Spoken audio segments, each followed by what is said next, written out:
বাড়িতে এই গোপন সুড়ঙ্গের হদিশ দীর্ঘদিন ধরে এই সাদ্দাম প্রতারণার অভিযোগ রয়েছে তার বিরুদ্ধে। সরাসরি কথা বলবো, নিউজরুমে আমাদের সঙ্গে রয়েছেন আমাদের প্রতিনিধি অতনু হালদার।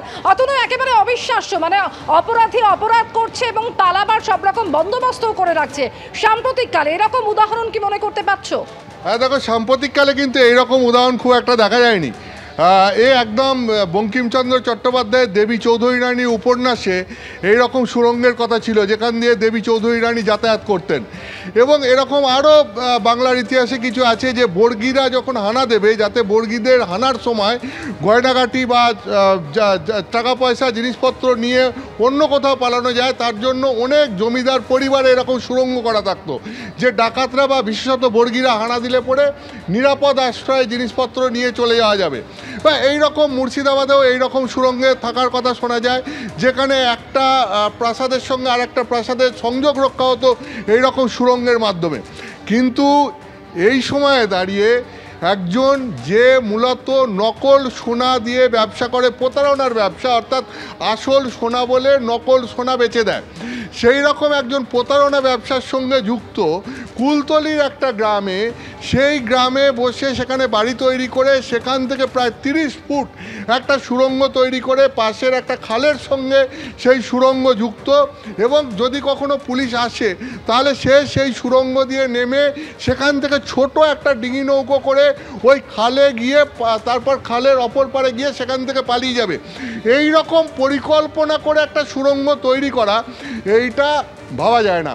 এবং আজকেও কিন্তু এই মূল অভিযুক্ত সাদ্দাম সর্দার, যেটা সন্দেহ করা হচ্ছে পুলিশ হানা দেওয়ার সময় যখন পুলিশের ওপর একদিকে আক্রমণ হচ্ছে, তার লোকজনরা তার পুলিশের ওপর আক্রমণ করছে, ঠিক সেই সময় তাকে যখন ছিনিয়ে নেওয়া হচ্ছে এবং আক্রমণ করে, এবং তারপরে সন্দেহ করা হচ্ছে সে হয়তো ওই ডিঙি পথ বেয়েই খাল দিয়ে তারপর পালিয়ে চলে গিয়ে থাকতে পারে।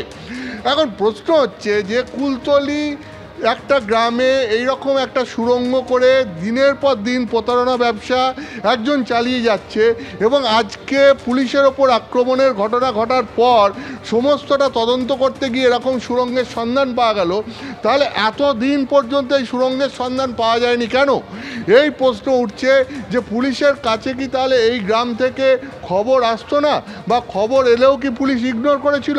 আর সেই সুযোগ নেই এই প্রতারক, সে রীতিমতো বাড়ি থেকে একটা 30 ফুট সুড়ঙ্গ পাশের খাল অবধি তৈরি করে সেইটাকে তার যাতায়াতের পথ হিসাবে, অর্থাৎ কখনো পুলিশ এলে বা কখনো বিপদে পড়লে সে ওই সুড়ঙ্গ পথে পালাবে, এইভাবে একটা সুড়ঙ্গ পথ তৈরি করে রেখেছিল।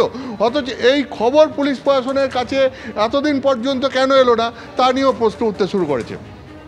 একেবারে, অর্থাৎ সাদ্দাম, যার বিরুদ্ধে দীর্ঘদিন ধরে এই ধরনের প্রতারণার অভিযোগ রয়েছে এবং যার বাড়িতে এরকম একটি গোপন সুড়ঙ্গ রয়েছে, সেই সুড়ঙ্গের হদিশ কেন এখনো পর্যন্ত পাওয়া গেল না?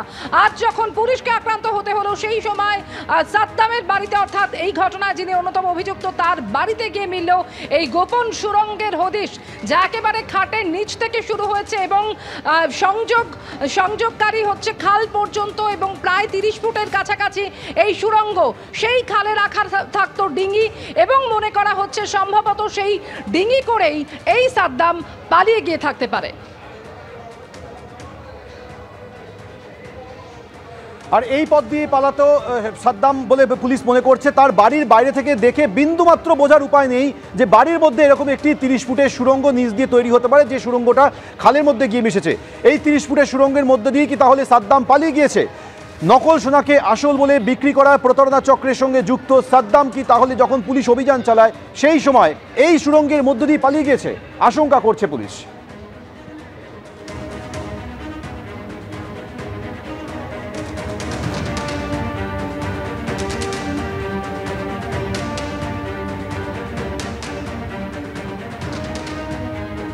পুলিশ যেটা বলছে যে সাদ্দাম সর্দারের বাড়ির ভিতর দিকে যে দরজা বন্ধ অবস্থায় রয়েছে, সেই দরজা খোলার পর একেবারে সুড়ঙ্গ পথ পাওয়া যায়। সেই সুড়ঙ্গ পথ বেরোচ্ছে বাড়ির একেবারে পাশ দিয়ে। এই যে জায়গা, ক্যামেরা পার্সন সন্দীপ সাধুকাকে বলবো দেখাতে, এই জায়গা যেটা কংক্রিট দিয়ে পুরো একেবারে তৈরি করা, ভেতরে কিন্তু গভীর পর্যন্ত সুড়ঙ্গ রয়েছে। সেই সুড়ঙ্গ এসে মিলছে একেবারে এই যে খাল, সেই খালে। যখন তেমন কোনো পরিস্থিতি তৈরি হয়, যখন সেই সুড়ঙ্গ পথ দিয়ে পালিয়ে যেতে হবে, কখনো পুলিশ চলে আসলে বা কোনো রকম কোনো বেগতিক বুঝলেই কিন্তু সাদ্দামের পরিবারের সদস্যরা এবং এই নকল সোনার ব্যবসার সঙ্গে যারা যুক্ত তারা কিন্তু পালিয়ে যেত এই খালপথ দিয়েই। এখান থেকেই কিন্তু ডিঙি নৌকা ধরে তারা বিভিন্ন প্রান্তে চলে যেত এবং পুলিশের চোখে ধুলো দিত, তেমনটাই পুলিশ প্রাথমিকভাবে মনে করছে। ক্যামেরায় সন্দীপ সাধুকার সঙ্গে হিন্দুল দে, এবিপি আনন্দ, দক্ষিণ 24 পরগনা।